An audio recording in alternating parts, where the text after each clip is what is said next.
Let's take a look at this example.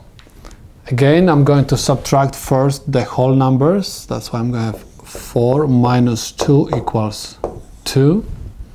And I have my problem looking like this right now. So I have 2 3 7s minus 3 4.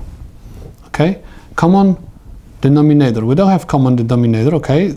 So if in order to solve this problem, we have to convert the mixed number to improper fraction by multiplying 7 by 2. And the result of this multiplication, I have to add to the numerator. So I have 2 times 7 is 14 plus 3 is 17. 17 over 7 minus 3 over 4. The common denominator for these two fractions is 28. Okay? So I have 7 times 4 gives me 28. I have 17 over 7 and I have 3 over 4. We said the common denominator for these two fractions is 28.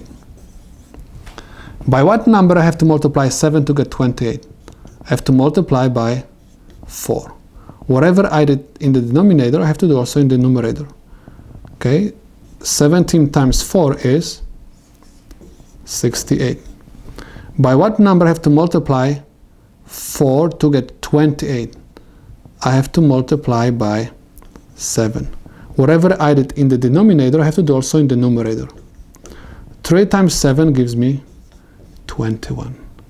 That's why I have 68 over 28 minus 21 over 28.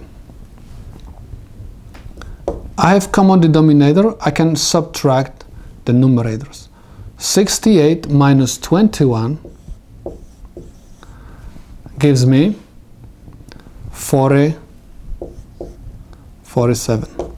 Now, this is the example of the improper fraction. I cannot see that we have a common factor for 47 and 28. That's why I'm going to do long division. I have 47 divided by 28.